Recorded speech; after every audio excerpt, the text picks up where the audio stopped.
मैं डूबना चाहता हूँ। महाराज जी, डूबना तो पानी में होता है, तो कहीं आप सुसाइड, आत्मघात, जिसको आत्महत्या भी बोलते हैं, लोगों के मन में ये बड़ी फितूरी है कि सारी समस्याओं का समाधान आत्महत्या है। ये बहुत बड़ा भ्रम है लोगों के दिमाग में। आत्मघात समस्याओं का समाधान नहीं, आत्मघात एक बहुत बड़ी समस्या और हो जाती है। दो बातें दिमाग में लोगों के रहती हैं, वो उनके पतन का कारण बनती हैं। एक मनुष्य का अहम और एक मनुष्य का वहम। अहम मतलब घमंड, अहंकार, कसाय, मद। रावण के पतन का कारण बना उसका अहम। अहम बोले तो घमंड। मैं त्रिखंडाधिपति रावण। बहुत विद्वान था, सुंदर भी था, प्रति नारायण था, उसके पास चक्र रत्न था, 3 खंड का स्वामी था। आप ये मत समझना कि उसने जो एक नियम लिया था कि कोई पर स्त्री यदि मुझे नहीं चाहेगी तो मैं उसे छूंगा भी नहीं। उसने ये नियम कोई साधुता सज्जनता के कारण नहीं लिया था। उसने ये नियम इसलिए लिया था, ऐसी कौन सी स्त्री होगी जो मुझ जैसे सुंदर रूपवान, जिसकी सोने की लंका है, 3 खंड का मैं अधिपति हूं, प्रति नारायण हूं, ऐसे रावण को नहीं चाहेगी। इस घमंड में उसने वो नियम लिया था। नियम का पक्का था, ये बात अलग है। तो उस घमंड ने, उस अहम ने रावण को 1 लाख पूत 1.25 लाख नाती जाकर दिया बचों ने बाती, ऐसी हम लोग बचपन में सुनते थे। इतनी सारी वैभव को उसने पतन का कारण बना तो केवल उसका अहम। 2 चीजें व्यक्ति को पतन का कारण बनती हैं, एक अहम जिसका हश्र रावण आप देख लो, और दूसरा है वहम। वहम मतलब भ्रम। उनको तो भैया वहम हो गया है। वहम मतलब भ्रम हो गया, मतलब विभ्रम हो गया, भ्रांति हो गई, सच्चाई से उन्हें ज्ञात नहीं है। ये कंडीशन उनकी बनती है जो लोग आत्मघात करना चाहते हैं। उन्हें ये वहम है कि हम आत्मघात कर लेंगे तो हम सुखी हो जाएंगे। आत्मघात समस्या और बड़ी है, समस्या का समाधान नहीं है। करने वाले या जो जिनके मन में ये भाव आता है वे वहम में हैं, पतन उनका होगा। उनको ऐसा लगता है कि मान लो शरीर में कोई बहुत ज़्यादा तीव्र पीड़ा हुई, असहनीय हुआ, तो हम सुसाइड कर लेंगे तो हम स्वतंत्र सुख हो जाएंगे, सुखी हो जाएंगे। आपने पूर्व में ऐसे तीव्र कर्मों को, पाप कर्मों को बांधा था, उसके उदय के कारण आपको असाता तीव्र हो रही है। अब आप यदि उस असाता को समता से नहीं भोगेंगे और सोचेंगे कि हमारा ये जो शरीर में कष्ट है अथवा मानसिक कोई पीड़ा अति है, संक्लेश बहुत ज़्यादा हो गया किसी भी कारण से, परिजनों के माध्यम से अथवा मित्रों के माध्यम से अथवा पत्नी आदि के माध्यम से, तो उसने सोचा कि मैं आत्मघात कर लूँगा तो मैं झंझट से मुक्त हो जाऊँगा।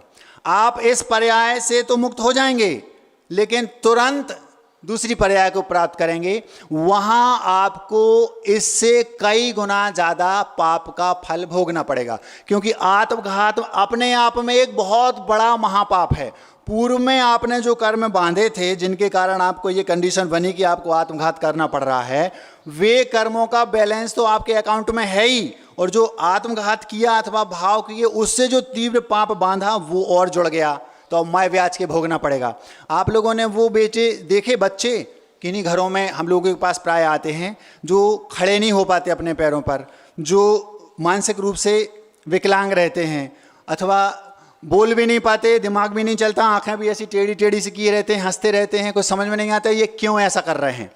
तो जिस समय आत्मघात के भाव हुए उस समय हो सकता है वो व्यक्ति 30 साल का हो, 40 साल का हो, 50 साल का हो। कितने समय उसको सहना पड़ेगा? वो पूर्व का जो कर्म का तीव्र उदय था पाप का, 1-2 साल उसको समता रखनी पड़ेगी, परेशान होना पड़ेगा। लेकिन यदि उससे बचने के लिए उसने आत्मघात कर लिया तो वो व्यक्ति वो बनेगा कौन? जो जन्म से पूरे जीवन भर अब उसको परेशान होना। तो 2-4 वर्ष की, साल 6 महीना की पूर्व कर्म के तीव्र उदय को सहन ना कर पाने का प्रतिफल बाद में हमें आत्मघात के बाद ऐसे जन्म लेना पड़ता है। वे सारे बच्चे जो इस टाइप के हैं, संभवतः प्राय सभी वो उसी टाइप के हैं जिन्होंने थोड़ा सा दुख नहीं सहा, आत्मघात कर लिया, अब जन्म लिया ऐसा। अब क्या होगा? अब पूरे जीवन 25, 50, 75 वर्ष तक इसी प्रकार अपना पूरा जीवन जीना पड़ेगा। तो ये समस्या का समाधान नहीं है, ये एक और नई समस्या है। मैं डूबना चाहता हूं। एक और प्रश्न एक बालक ने आकर मुझसे पूछा, महाराज जी ये बात समझ में नहीं आती कि जो ये किसी का घात हो गया अथवा एक्सीडेंट आदि हो गया तो आत्मा भटकती रहती है। ये दिमाग की फितूरी है आप लोगों की। कभी भी कोई भी आत्मा मरण के बाद, चाहे वो स्वाभाविक मरण करे और चाहे वो उसका अकाल मरण हो एक्सीडेंट से अथवा स्वयं आत्मघात करके कुएं में कूदकर अथवा किसी भी प्रकार से कोई मरण को प्राप्त हो जाए, 1-2 3 आनाहर का ऐसा हमारे यहाँ सूत्र है। 2-3 समय से ज़्यादा के बाद वो जीव कभी भी भटकता नहीं, तुरंत वो दूसरी पर्याय में जाएगा। जैसे आपने जिस कंपनी में आप काम करते हैं, सरकारी किसी फैक्टर में, वहाँ से आपको ट्रांसफ़र करना है तो आपसे कहेंगे आपको हमने ट्रांसफ़र कर दिया, तो वो बोलेगा जाना कहाँ है, पहले ये तो बताओ कि हमारा आपने ट्रांसफ़र कहाँ किया। यही हाल यहाँ का है। मनुष्य आयु पूरी हुई तुरंत ये पूछा जाएगा आपका यहाँ से मरण हो गया, कहाँ जाना है। जब तक अगली आयु का बंध नहीं होगा, जब तक आपको मरण नहीं हो सकता। ऐसे ही आत्मघात अथवा किसी दूसरे तरीके से कोई जीव मरा है तो वो 2-3 समय, मतलब 2-3 समय क्या महाराज जी, सेकेंड का 1000वां भाग यूँ समझ लो, जिसको आप अपनी भाषा में साइंस आज नैनो सेकेंड, पिको सेकेंड कहते हैं। उससे भी कम समय में वो जीव दूसरी गति में जन्म ले लेगा, ये नियम है, वो ही मिलेगा। एक और फितूरी आप लोगों के दिमाग में है, अब भी क्लियर हो जाएगी यहीं बैठे बैठे। हाँ, जैसे माना कि आपके घर में 10 सदस्य हैं और जो घर में कमाने वाला है वो मुखिया है, अच्छी लमसम उसका पैकेज कमा के लाता है अथवा उसकी दुकान है। अब वो जो पैसे कमा के लाया, उस पैसे का भोग घर के सारे सदस्य करते हैं। तो क्या बोलते हैं, हम लोग सब मिल बांट कर फल भोगते हैं, सब अपने अपने कर्मों का खा रहा है, ध्यान रखना, कोई भी दूसरे का नहीं खा रहा। ये आपने मैना सुंदरी की कहानी सुनी होगी, उस दिन सुनाई थी एक बार महाराज जी ने, आप लोगों को याद होगी। उसने अपने पिताजी से कह दिया था तुम कोड़ी के साथ भी कर दो, मेरा पुण्य होगा तो वो हम व्यवस्थित कर लेंगे, और उसने कर भी लिया। तो आप लोगों के मन में ये फितूरी अथवा उस मुखिया के मन में ये फितूरी है कि मैं खिला रहा हूँ इनको, कोई किसी को नहीं खिला रहा, सब अपने अपने कर्मों का खा रहा है। और एक बात और, यदि मान लो वो जो मुखिया है वो पैसा ला रहा है कहाँ से, पुण्य से, ईमानदारी से, तो वो ईमानदारी से ला रहा है, तो वो जो पैसा कमाने में सज्जन है, माना कि धार्मिक है, अपना जीवन जीने में पुण्य कमा रहा है, तो उसका प्रतिफल सब नहीं भोग रहा है। उससे जो पैसा कमाएगा उससे सारे घर के सदस्य ऐश करेंगे, ये बात अलग है।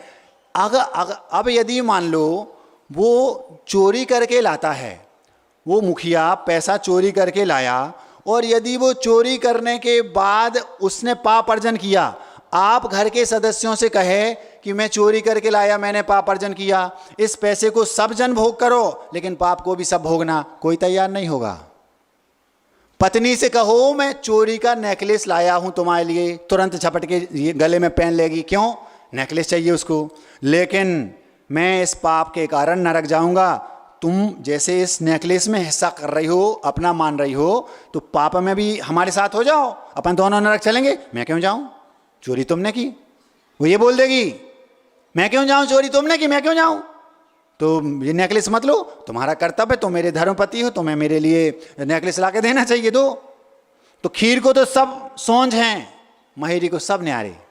ये दुनिया का हाल है। इसलिए अपने अपने कर्मों का फल ही सबको मिलता है, ये फैक्ट है, इसमें कहीं कोई गुंजाइश नहीं है। मैं डूबना चाहता हूँ। महाराज जी, आपकी अभी तक की बातों से तो ऐसा लग रहा है कि आप पानी में डूबना तो नहीं चाहते। अगर पानी में डूबना चाहते होते तो आज से 25 बरस पहले, आज से लगभग 25-26 बरस पहले की बात मुझे याद आ गई डूबने से, लाखा बंजारा झील है सागर में, सागर ये मध्य प्रदेश में सागर है। वहाँ पर एक तालाब है, उसको लाखा बंजारा झील बोलते हैं।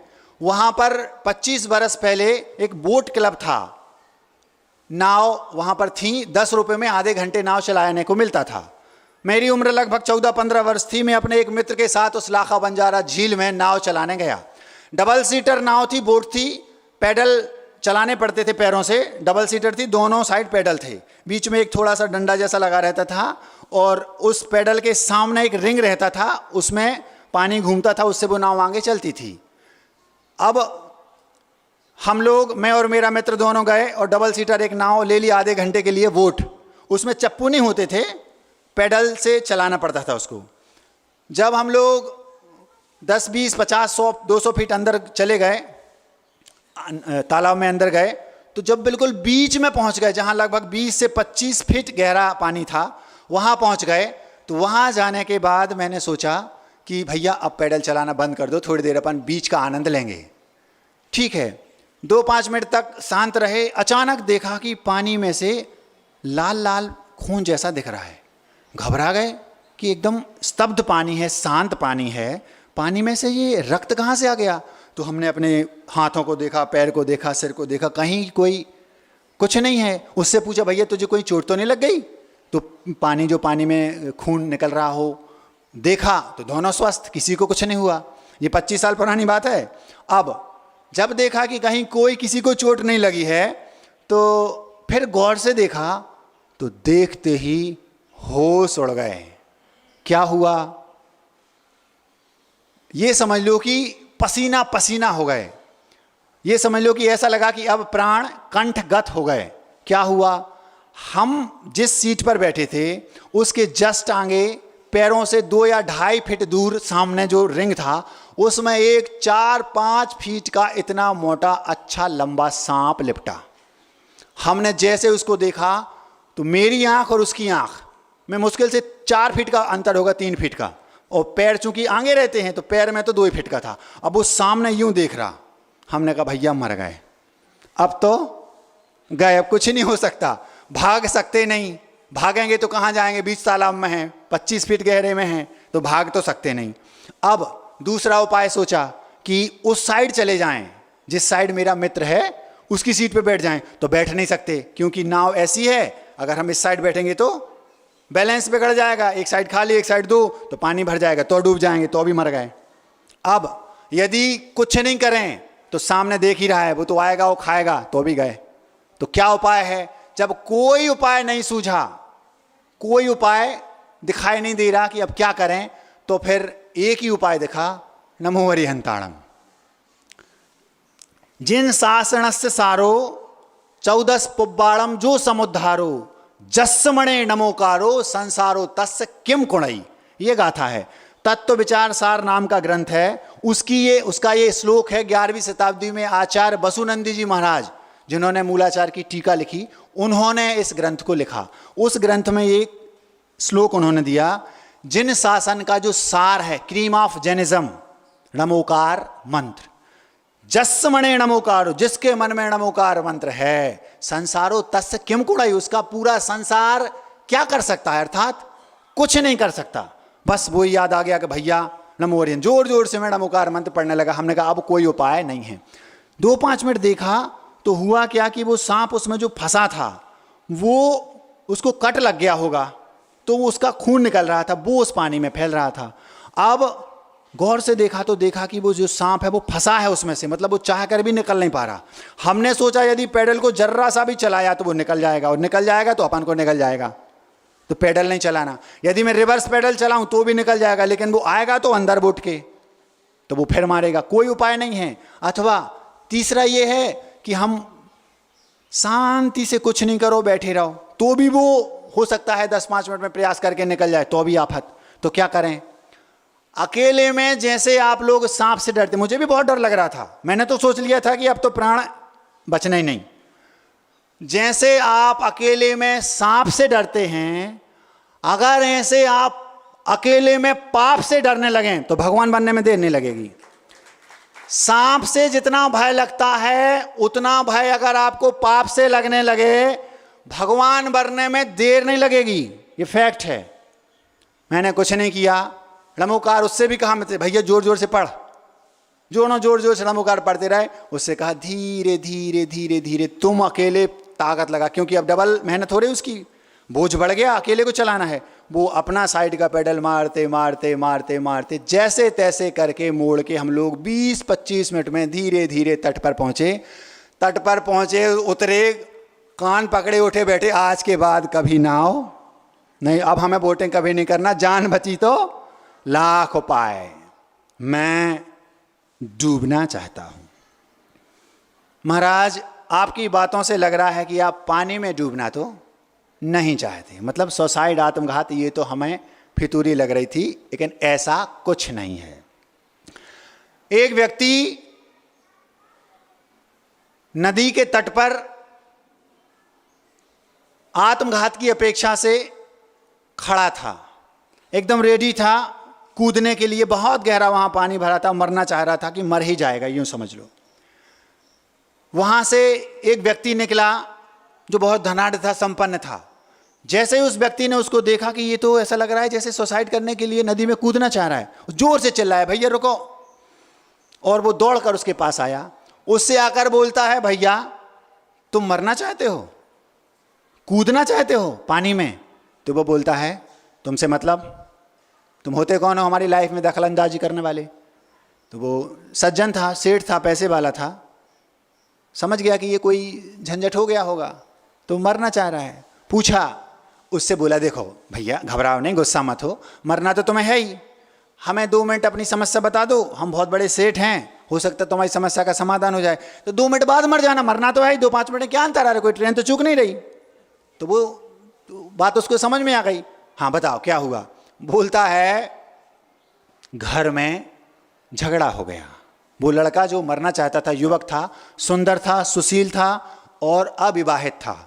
पूछा क्यों मरना चाहते हो? हमारे घर में झगड़ा हो गया। झगड़े की जड़ 3, जर, जोरू और जमीन।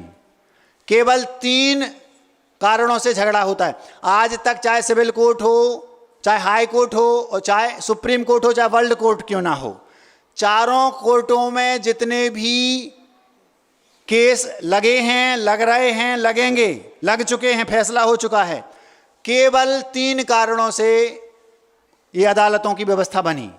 जड़, जोरू और जमीन। जड़ समझते हो? जड़ मतलब जड़, धन, पैसा, रुपया, संपत्ति, दौलत।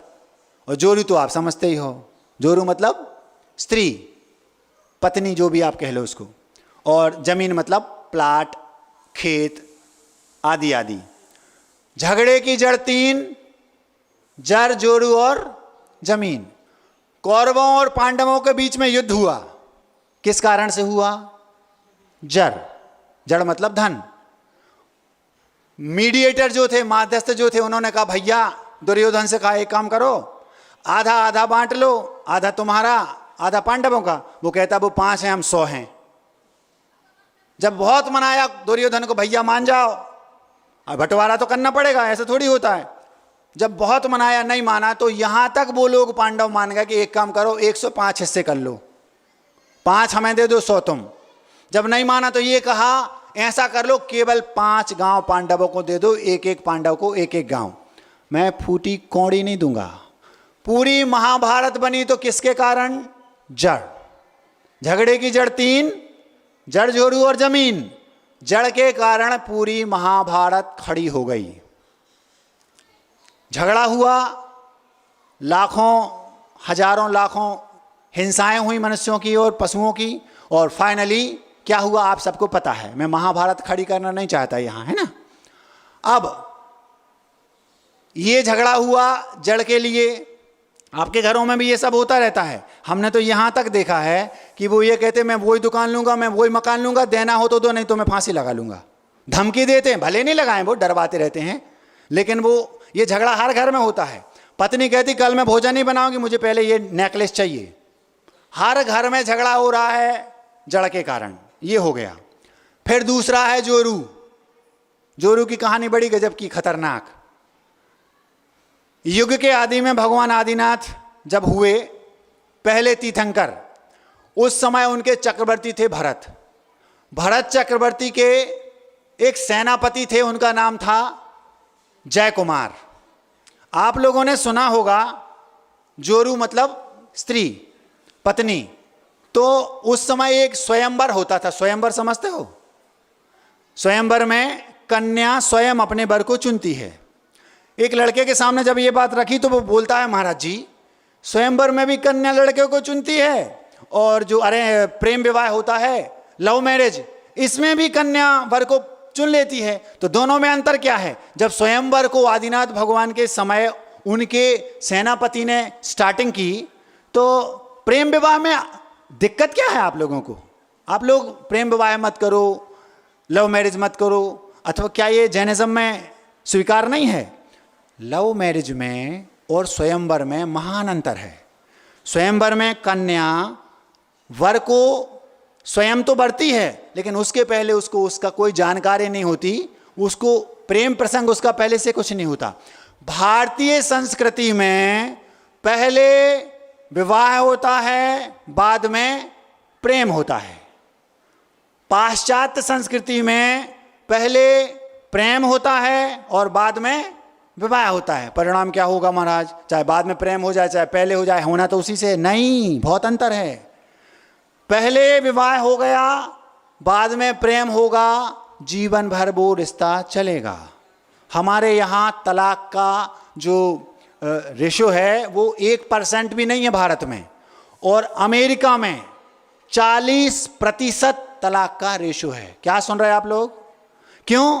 क्योंकि हमारे यहाँ विवाह पहले हुआ, प्रेम बाद में हुआ, जीवन भर चलेगा। वो वास्तविक प्रेम होगा, देख करके, टटोल करके, एक दूसरे को समझ करके, अंडरस्टैंडिंग के साथ, विश्वास के साथ। और पहले और पाश्चात्य संस्कृति में प्रेम पहले हो गया, जिसको आप प्रेम कर रहे हैं वो प्रेम है ही नहीं, वो तो केवल आकर्षण मात्र है उस उम्र का। फिर क्या होता है, 1-2 साल बाद जब भूत उतरा तो समझ में आया ये तो मेरे योग्य ही नहीं था, फिर क्या होगा? तलाक।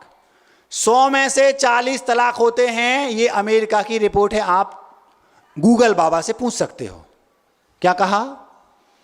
अब मैं बहुत सोचता रहा, एक दिन मैंने कहा ये बड़ी गजब की बात है कि अमेरिका में जैसे 100 में से 40 तलाक होने, मतलब हर दूसरा विवाह का तलाक होगा। तो जिनका तलाक होगा उनका तो ठीक, जिनका नहीं होगा उनकी भी कोई गारंटी नहीं, उनको तलवार जीवन भर लटकती रहती है कि कब तलाक हो जाए पता नहीं। तो फिर जब ऐसा है कि तलाक होना है कभी भी, तो विश्वास एक दूसरे पर एक दूसरे का कैसे रहता होगा? मतलब पति पत्नी तो हैं, पूरे जीवन भर साथ रह रहे, तलाक नहीं भी हुआ, लेकिन विश्वास नहीं। क्यों? क्योंकि कब तलाक हो जाए पता नहीं। जिसका आज विवाह हो रहा है अमेरिका में, उसको ये पता नहीं कि मेरा ये शादी कितने दिन तक चलेगी। ये है हस्र, पहले प्रेम और बाद में विवाह का। आज होता यही है। हमारी बिटिया अथवा हमारा बेटा पिताजी से, घर के सारे लोगों से बोलेगा मैं विवाह करूंगी तो उसी से, चाहे वो जैन हो चाहे अजैन हो। अब क्या होगा? सारे लोग घर के समझाएंगे, उसको समझ में नहीं आएगी। समझ में कब आएगी? विवाह उसने कर लिया, अब घर के लोग हैं, अपना बेटा अपनी बेटी क्या करें, कर दिया। 1-2 साल बाद जब भूत उतरा, फिर हमसे गलती हो गई, महाराज जी के पास लाएंगे, आचासी के पास लाएंगे, अब क्या करें हम? तो ये बहुत बड़ी गलती। आज के बच्चों को आप लोगों का कर्तव्य है कि उन्हें वो बात समझाएं, उन्हें ये समझाएं कि बेटा ये आकर्षण मात्र है, अभी ये प्रेम नहीं है। अगर होता तो हमारे यहाँ शुरुआत से केवल ज्ञान में वो जान करके लिख देते कि हाँ प्रेम विवाह भी करना चाहिए, जायज होता है। और रिजल्ट आप सामने देख रहे हैं जब कि 40% तलाक होते हैं, तो फिर उस ओर क्यों जाना? आपकी समस्या है। एक बड़ी गजब की घटना याद आ गई, अभी यहीं की, भारत की बात है, किस प्रदेश की किस देश की वो नहीं कहूँगा, अभी मुश्किल से 2-2.5 महीने पुरानी बात है। एक जैन बिटिया थी, परिवार के लोगों से उसने कहा कि एक लड़का है, जैनेतर है, मैं 5 वर्ष से उसको जानती हूँ, हम दोनों के बीच में प्रेम प्रसंग है लंबा चौड़ा, और हम विवाह करेंगे तो उसी से। घर के सारे लोगों ने उसको समझाया, बेटा हमारी जो साख है, हमारी जो इज्जत है, इसको डुबाओगी? मैं डूबना चाहता हूँ। जैसे ही उससे कहा क्या डुबाओगी? बोलती है मैं कुछ नहीं जानती, मैं तो उसी से करूँगी। अब कुछ लोगों का पुण्य ज़्यादा रहता है तो 2 साल में, कुछ का और ज़्यादा तो 6 महीने में, कुछ का और ज़्यादा तो 1-2 महीने में। उसका कुछ ज़्यादा ही पुण्य तीव्र था। जब मैनेज हो गया, विवाह की डेट फिक्स हो गई और विवाह होने ही वाला था, स्टेज पर पहुँचे, अदर कास्ट का था लड़का, उनके मित्र सारे के सारे पिए थे, वो भी पिए था। अब जो दुल्हन की बहन थी वो वहाँ पर स्टेज पर गई और उस लड़के ने, उनके जो साथी थे, कुछ अभद्र व्यवहार कर दिया। अब चूंकि पिए थे, बहुत बड़ी फैमिली होगी, दोनों बड़े लोग थे, तो उसने उसकी बहन से कुछ कह दिया, तो उनने जाके दूल्हे से शिकायत कर दी। ये सत्य घटना है अभी की 2 महीने पुरानी। तो दूल्हे ने जाकर उस जो दुल्हन थी उसकी बहन को कुछ और उल्टा सीधा बोल दिया, थोड़ा धक्का दे दिया, वो गिर गई। ये बात जब दुल्हन को पता चली तो वो सीधी गई, मेरी दीदी को उन्होंने ऐसा कह दिया, स्टेज पे दूल्हा बने, क्या कर रही है। वो गई सीधी और दुल्हन ने उसको स्टेज पे बोल दिया, ये क्या तमीज है, कैसे बोलते हो। दूल्हे ने एक खींच के दिया तप्पड़ दुल्हन को स्टेज पे ही। विवाह होने के पहले ही तलाक की नौबत ही नहीं आई। ये हस्र होता है पहले प्रेम और बाद में शादी का।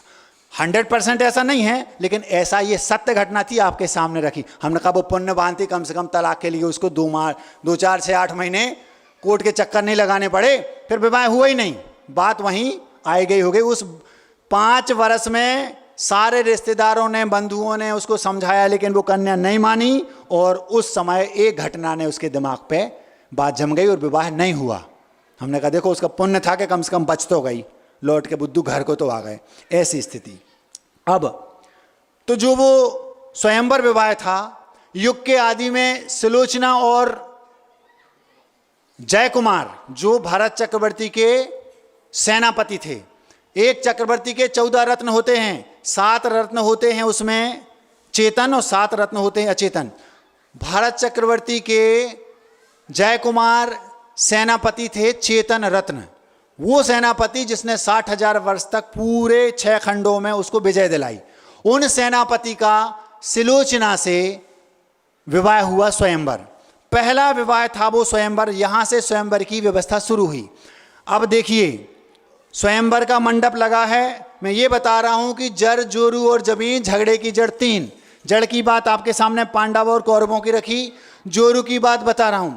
उस स्वयंवर विवाह में प्रायः ऐसा होता था, कन्या ने जिस वर को चुना, चुनने के बाद जितनों को नहीं चुना वे सब प्रायः मान कसाई के कारण लड़ने को तैयार। तो वो उस जोरू के चक्कर में लड़ाई करते थे। ये प्रायः हर स्वयंवर में होता था। पहले ही स्वयंवर में, इस युग के आदि में जो पहला स्वयंवर हुआ उसमें भी यही हुआ। क्या हुआ, जैसे ही सुलोचना के सामने सुलोचना के पिताजी ने स्वयंवर रचा, स्वयंवर मंडप में सारे बड़े बड़े राजा, महाराजा और सेठ पुत्र आए और लाइन से बैठे हैं दोनों ओर। और वो कन्या सुलोचना अपने हाथ में वरमाला लिए है और कंचुकी जो उनका एक दासी होती है वो एक एक का परिचय कराती जा रही। उसको पता है कि इस सभा में इस युग के प्रथम तीर्थंकर आदिनाथ के पुत्र भरत चक्रवर्ती थे, उनके ज्येष्ठ पुत्र अर्क कीर्ति भी बैठे हैं। अब बताओ, जिस सभा में चक्रवर्ती का पुत्र स्वयंवर के लिए वर के रूप में बैठा है, उम्मीदवार के रूप में, उस सभा में कोई कन्या किसी दूसरे को चुनेगी क्या? लेकिन उसी सभा में उन्हीं भरत चक्रवर्ती के सेनापति अर्क कीर्ति के साथ जयकुमार भी बैठे थे।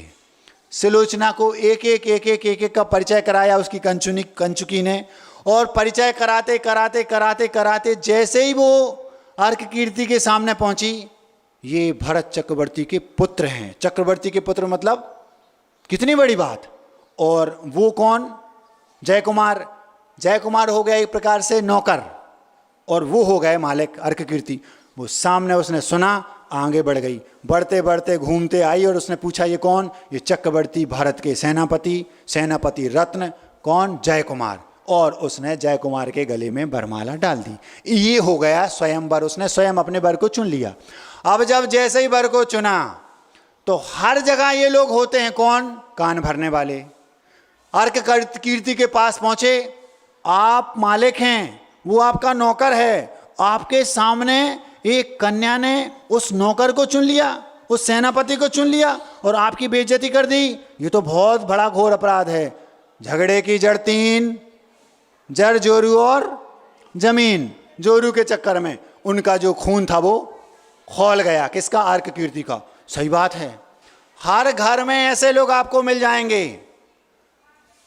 झगड़ा आपके दिमाग में नहीं उपज रहा, आपके दिमाग में वो अकल नहीं आ रही कि मुझे क्या करना है, लेकिन जो साथी होंगे जो नारद का काम करते हैं वे वहाँ जाएंगे वहाँ आग लगाएंगे और यहाँ जाएंगे यहाँ आग लगाए आएंगे, दोनों जगह आग लगा देंगे और मस्त आराम से ताली बजाते खेल देखेंगे।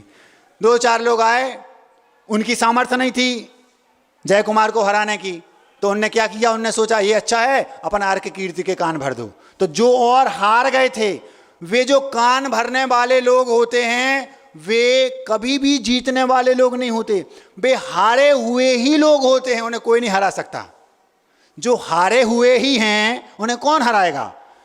जैसे ही अर्क कीर्ति के कान भरे, उनका पौरस जाग गया, सही बात है, मैं मालिक हूं और ये मेरा नौकर है और उसने मेरा बेइज्जती कर दी। अरे जब पहले उसको चुनना था तो स्वयंवर का व्यवस्था ही क्यों रची, सीधा उसके पास कन्या को भेज देते, उससे विवाह करा देते। ये तो मेरी चलाकर बेइज्जती की गई है।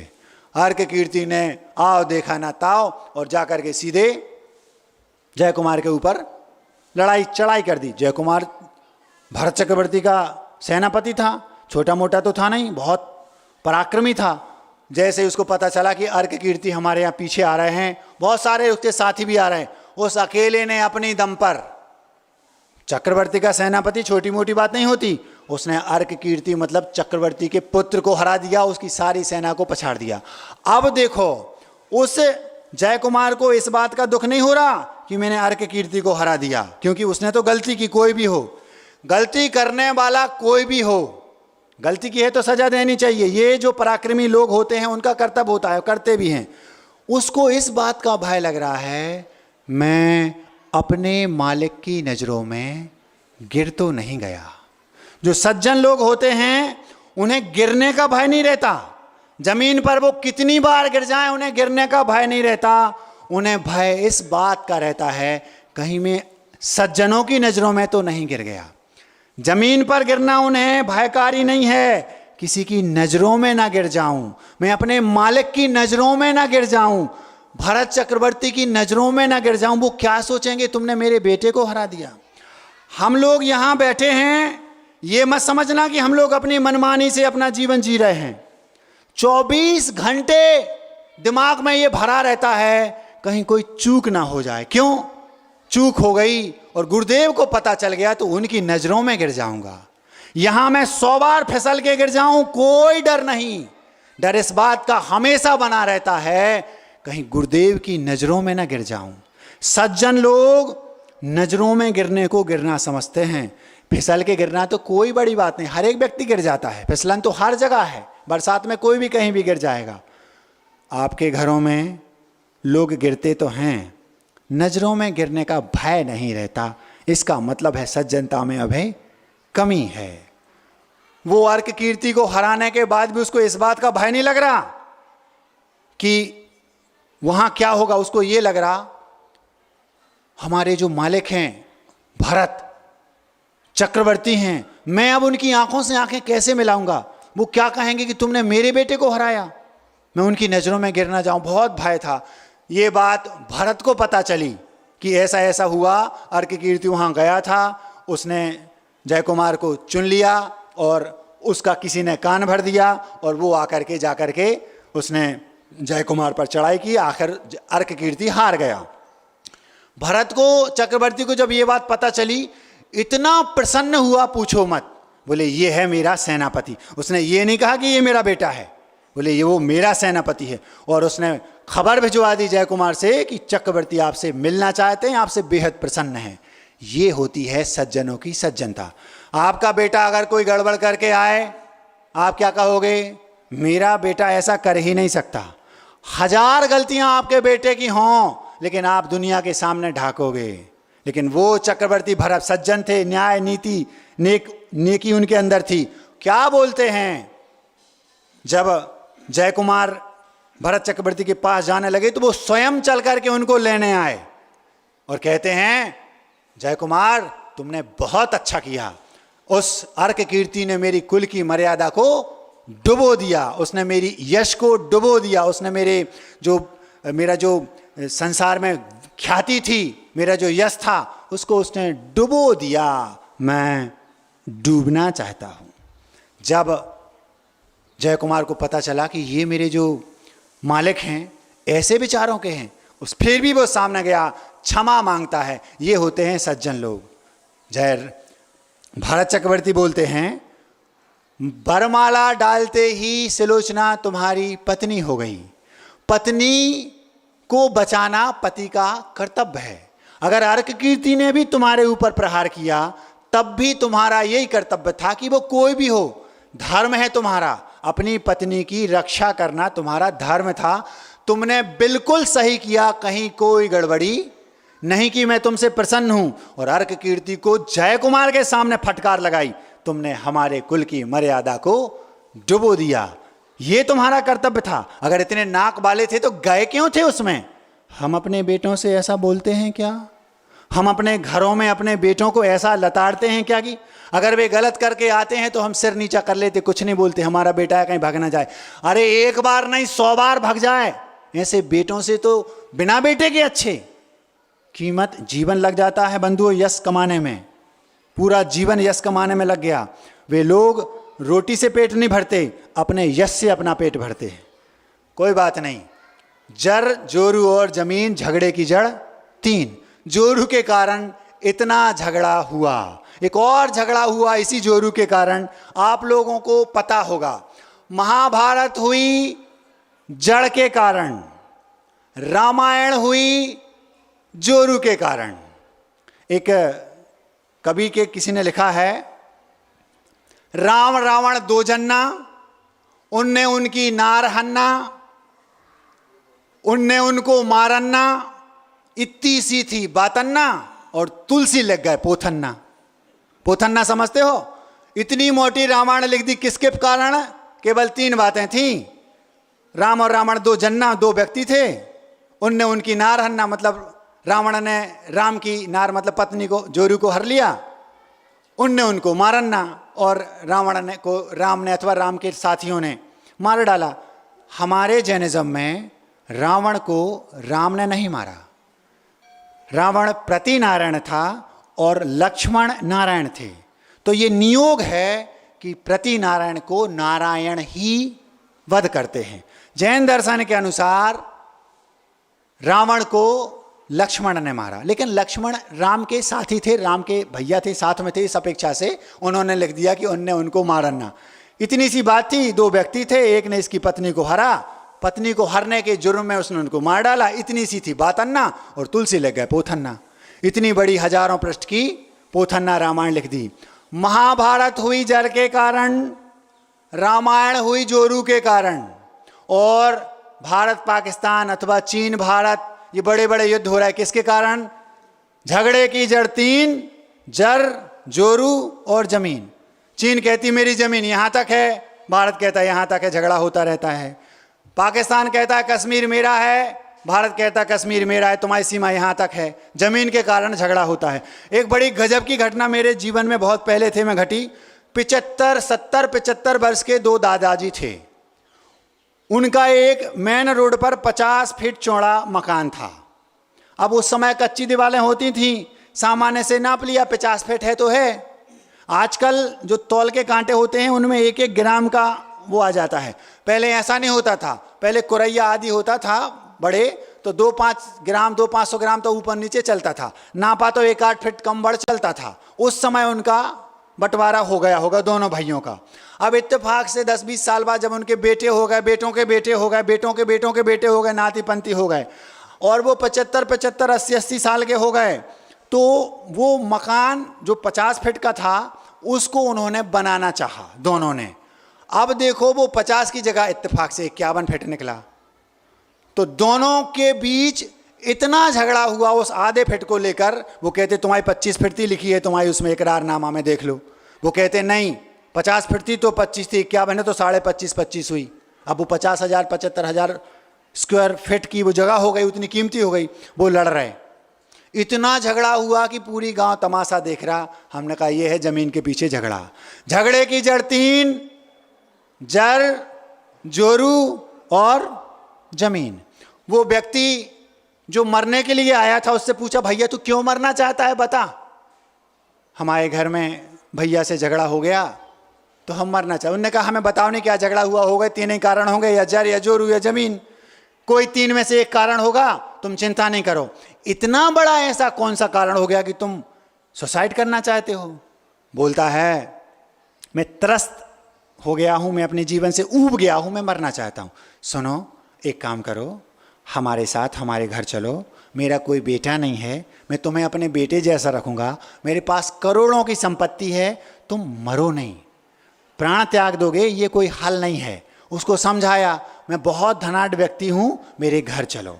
सांझ होने को थी, सूरज डूबने वाला था, मैं डूबना चाहता हूं। उन्होंने कहा शाम हो रही है, चलो घर चलते हैं। उसका हाथ पकड़ा और उसको अपने घर वो सेठ जी ले गए। मरने उसको नहीं दिया। होता क्या है, जब व्यक्ति एकदम मरणासन्न हो जाता है, उस समय व्यक्ति एकदम पलटता है। क्यों? क्योंकि वो ये सोचता है मेरी लाइफ तो वो गई, मरा ही गए समझ लो। सेठ जी बोले तुम ये समझ लो कि तुम मर चुके हो, तुम्हारा पुनर्जन्म है, और उसको अपने घर ले गए। ऐसी कंडीशन में उस समय सेठ जी ने उससे कुछ नहीं कहा, सुला दिया।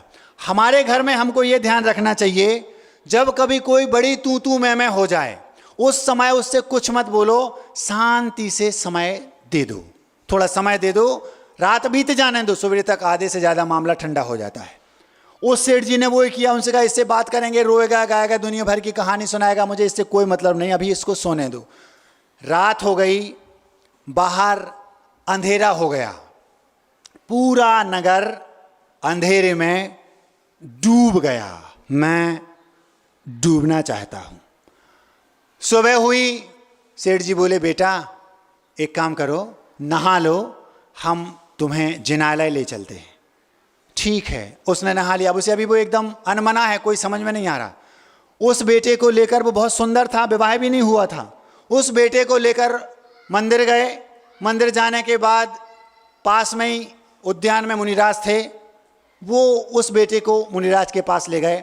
जब कभी भी कोई व्यक्ति घर में अथवा कॉलोनी में अथवा नगर में, गली में, देश में कहीं कोई ऐसे भावों वाला हो कि उसके सुसाइड करने के मन हो रहे हो, कर रहा हो, प्रयास कर रहा हो, बच गया हो, उस व्यक्ति को आपका कर्तव्य है सबसे पहले उसको, यदि आसपास मुनिराज हैं तो वहां ले जाओ। जितनी ठंडक वो दे सकते हैं, दुनिया की कोई ताकत उसको दे नहीं सकती। मंदिर ले जाओ अथवा मुनिराजों के पास ले जाओ। उस सेठ को पता था, वो सेठ जी उसको वहां ले गए उन मुनिराज के पास। मुनिराज अवधि ज्ञानी थे, देखा अरे ये तो भव्य जीव है, निकट भव्य है, उसको थोड़ा सा संबोधन दिया। जब पुण्य का उदय तीव्र होता है, जर्रा सा निमित्त बहुत बड़ा काम करता है। जब उपादान में तीव्र योग्यता होती है, थोड़ा सा निमित्त काम कर जाता है। हजारों सैकड़ों वर्षों का इकट्ठा चारा सूखा, एकदम सूखा है, निमित्त एकदम, उपादान एकदम तगड़ा है, इतनी छोटी सी माचिस की तीली पूरे को जलाने में कामयाब हो जाती है। क्यों? क्योंकि उपादान जबरदस्त है, छोटा सा निमित्त काम कर गया। उसने क्या किया, सेठ जी ने महाराज के पास ले गए। लोहा गर्म था, महाराज ने अवध ज्ञान से जान लिया, तुरंत हथौड़ा पटक दिया, काम बन गया। ये तो भव्य है। उसको 2 बातें बोली, उसने कहा मर तो रहे थे, जैसा कल हुआ था ना, मरता क्या ना करता, मर तो रहा था। महाराज जी सुना रहे थे कल आपको जो कथा, उसमें वो चिलात पुत्र की, मर ही रहा था, उसने सोचा भैया ऐसा कर लो, लेकिन वो काम कर गया, पुण्य था। ऐसा ही उसने क्या किया, जैसे ही महाराज ने कहा बेटा तुम निकट भव्य हो, तुम्हारा कल्याण बहुत निकट है, ऐसा ऐसा करो। क्या करना महाराज, यहीं रहो मेरे साथ। 2-4 दिन साथ में रहा और महाराज ने उसको भव्य जानकर दीक्षित कर दिया। वो बेटा जो मरने जा रहा था, उसने दीक्षा ले ली। दीक्षा लेने के बाद बहुत कम समय में, क्योंकि चेहरे पर पुण्य झलकता था, पुण्यवान था, निकट भव्य था, महाराज ने उसको थोड़ी थोड़ी धीरे धीरे 2, 4, 8, 15 दिन में शिक्षा देना शुरू कर दिया। और 1-2 महीने बाद वो महाराज ध्यान में डूबने लगे। मैं डूबना चाहता हूं। अब वो महाराज 1-1 दिन के, 2-2 दिन के ध्यान में डूबने लगे। और वे महाराज जो मरना चाहते थे कुछ समय पहले, सुसाइड करना चाहते थे, आत्मघात करना चाहते थे, आत्महत्या करना चाहते थे, दीक्षा ले ली, महाराज बन गए, ध्यान में डूबने लगे। और ये स्थिति बनी, वज्र वृषभ नाराज उनका सहनन था। बात इतने कम समय में उनको याद समझ में आ गई कि ध्यान में एक बार बैठे तो केवल ज्ञान प्रकट हो गया। केवल ज्ञान प्रकट हुआ, अंतर मुहूर्त में केवल ज्ञान हो गया।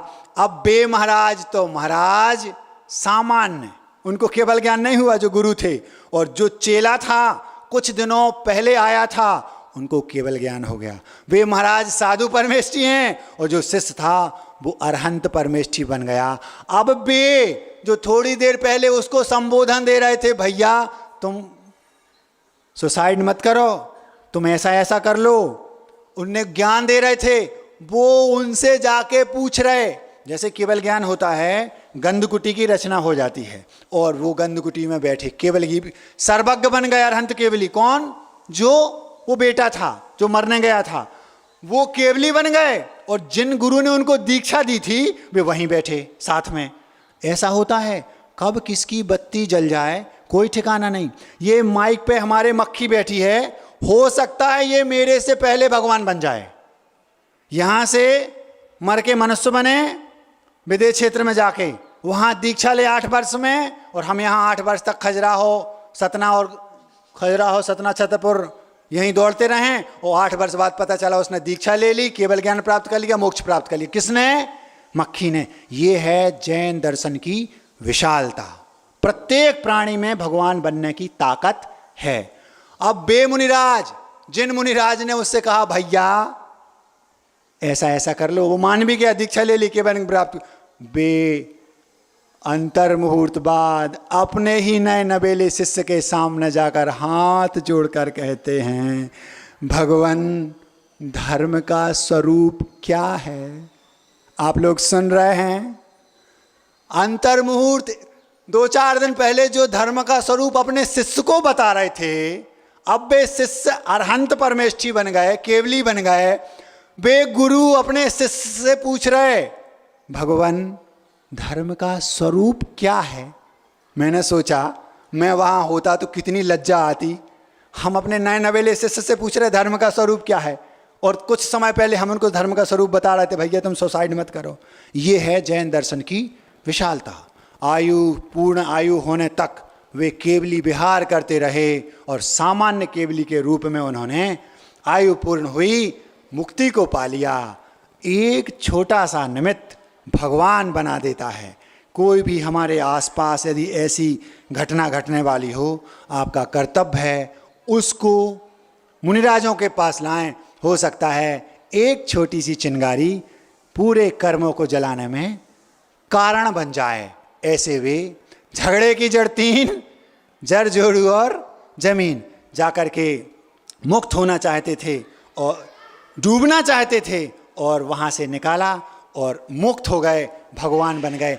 जो कुछ देर पहले ध्यान में डूबा करते थे, जो शुरुआत में पानी में डूब के आत्महत्या करना चाहते थे, पहले पानी में डूबना चाहते थे, फिर थोड़ी देर बाद जब ध्यान अग्नि लगाई तो ध्यान में डूबे, उसके बीच में सूरज भी डूबा, नगर भी अंधेरे में डूबा, अर्क कीर्ति ने अपने पिता के यश को डुबोया, ये सब डूबना हो गया।